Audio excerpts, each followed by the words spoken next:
m'appelle Louis Carlin, je suis un ancien mécanicien et pilote militaire.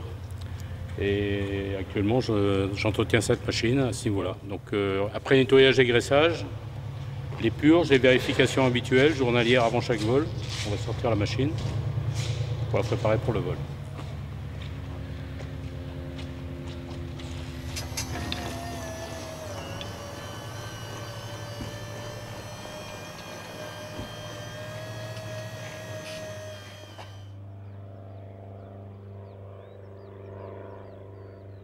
Une fois que la machine est sortie, pour le premier vol de la journée, on va utiliser un groupe de parc pour démarrer, pour faciliter le travail de la batterie. Et après, elle travaillera toute seule parce que les températures sont quand même positives. Donc l'hiver, on va utiliser systématiquement le groupe pour économiser la batterie. Mais c'est une batterie au cadmium nickel, donc elle est rechargée par le circuit électrique de la machine en vol. Et au bout de 20 minutes, elle a repris sa charge. Ici, vous avez un rotor principal qui va servir à la sustentation et au déplacement de la machine, et le rotor arrière qui va servir à corriger, enlacer la machine. Dès qu'elle n'est plus au sol, les frottements induits par tout l'empilement d'engrenages qu'il y a dans la boîte va faire que la machine va tourner dans le sens inverse. C'est mécanique, c'est gyroscopique. Donc, on va le contrer avec le rotor arrière qui va être actionné par les palonniers, les deux pédales que vous avez devant. Ah, d'accord. Ensuite, le mouvement en vol, ça va être une combinaison de cette commande qui va vous appliquer la même valeur sur toutes les pales dans la rotation, et celui-là qui va induire une variation due au plateau cyclique dans toute la rotation des pales. Elles n'auront pas la même incidence partout pour créer un déséquilibre. On vole en fait sur un déséquilibre. C'est permanent, comme la vie. Oui, tout à fait. Donc pour ça, on a un moteur qui tourne à 33 500 tours, qui est fabriqué par Turbomeca. Il tourne à 33 500 tours, on ne peut pas utiliser toute cette puissance. Il fait en gros 400 chevaux qui sont bridés. Pour l'alimenter, on a un réservoir qui fait 595 litres, qui permet de voler pendant 3h20, la consommation étant de 180 litres à l'heure ou 3 litres à la minute. On brûle du kérosène, c'est du pétrole lampant, il n'y a pas de paraffine dedans, sinon ça boucherait les filtres qui sont très fins. On a une assistance hydraulique dont la bâche hydraulique est là, donc c'est de l'huile comme une direction assistée de voiture. Voilà. Le moteur, évidemment, il a besoin d'huile, elle est là. Et la boîte de transmission principale, ici derrière en gris, a son propre réservoir d'huile interne. Donc le moteur, on avait dit qu'il tournait à 33 500 tours, c'est réduit dans un premier temps à 2000 tours ici. Oui. Le mouvement rentre dans la boîte à 2000 tours, il est réduit jusqu'à arriver à 365 tours en haut. Voilà, c'est une machine qui vole très très bien, et il n'y a pas de souci au niveau... c'est très rustique, on peut appeler ça la Jeep de l'air. Donc c'est une machine qui a fait ses preuves, je ne peux pas vous dire combien ont été construites, mais ça a été utilisé partout dans le monde. L'armée belge en avait, l'armée allemande, l'armée italienne, les Irlandais. Alors là, vous avez une machine qui est un peu plus grosse que celle-là, c'est la Alouette 3, c'est-à-dire c'est la même structure, mais vous avez des avancées supplémentaires sur les côtés, et la cabine, au lieu d'avoir 5 places, on a 7. Le moteur évidemment est plus puissant, oui. Les pales sont un peu plus grandes, la boîte est un peu plus renforcée, et ça permet des performances comme aller pratiquement, quand la sécurité civile en avait encore, d'aller presque tous les jours sur le Mont Blanc. Alors il faut savoir que cet appareil a été fait au départ pour l'armée. C'est pour ça que toute la cabine est entièrement glacée, transparente, pour pouvoir observer, faire des réglages de tir, faire de la reconnaissance, etc. Donc seul le plancher n'est pas transparent, et puis l'arrière. Ah, à quelle vitesse ça vole là? Alors déjà, c'est pas l'intérêt de la machine, puisqu'elle vole entre 0, puisqu'elle fait du stationnaire, et 150 km/h pour ce modèle. Oui. Vous avez un modèle avec une motorisation différente qui va avoir 30 km, qui va pouvoir faire 30 km/h de plus, avec une consommation moindre. L'intérêt de la machine, c'est pas tellement ça, parce qu'on fait de la liaison, mais sur courte distance. Oui. Donc on gagne pas grand-chose. C'est comme une voiture, quand vous accélérez comme un malade de 90 à 110, vous gagnez 3 secondes sur un trajet de 10 km, c'est pas intéressant et c'est dangereux. Tout à fait. L'altitude, c'est pareil, ça a été demandé. Alors cette machine a battu le record d'altitude de 11 000 et quelques mètres dans les années 64. C'était pas l'intérêt, c'était un objectif commercial en fait.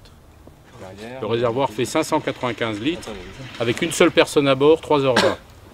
Mais à partir du moment où on rajoute une personne avec le pilote, on redescend à 550 litres. Et après c'est par tranche de 100 litres, puisque le carburant fait 80 kg par 100 litres. On considère qu'une personne, c'est 80 kg. Non, vous n'avez pas. Aujourd'hui, vous allez avoir le premier vol. On ne peut pas vous donner les 3 commandes, c'est impossible. Vous allez juste avoir le manche cyclique. Donc, pour la droite, vous allez mettre du manche à droite, à gauche, en avant et en arrière. Par contre, ici, vous avez le débattement qui se tient dans une ancienne pièce d'intrant. C'est-à-dire que pour aller à droite, vous avez des toutes petites amplitudes. Non, mais pas tout de suite. Vous le prenez à 2 doigts, ça suffit. Vous voyez, regardez, vous avez le poignet, hop, à droite, à gauche. Donc, moi, je vais le décoller. Une fois qu'on sera en l'air, à un moment donné, je vais dire, vous allez prendre des commandes. Vous irez tout doucement. Ok. Allez, c'est parti.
J'en ai commandé 2, j'ai passé mon permis demain matin. Il m'a dit que c'était super. Donc, petite avancée à voilà. 60 km/h en gros. Et ici, demain, je vous emmène tous aux Caraïbes en hélico. On peut changer la vitesse, mais ça donnera toujours. Ah oui. Là, 251, on m'a dit que c'était l'idéal. Ouais. Non, ça vibre terriblement. Et effectivement, on a une différence aussi entre le son, puisqu'on l'entend par les écouteurs, mais en réalité, dans la cabine, on n'entend rien du tout, quoi. Donc le micro enregistrera le bruit de la cabine, mais pas ce qui est dit. Voilà. Mais les bon, impressions de mon ami? Bah écoute, c'est sensationnel. Hein. C'est pas évident de filmer à l'intérieur parce que ça vibre considérablement, mais bon, il a bien tenu l'appareil et puis il s'est bien débrouillé, je trouve. Pour une première, c'est bien.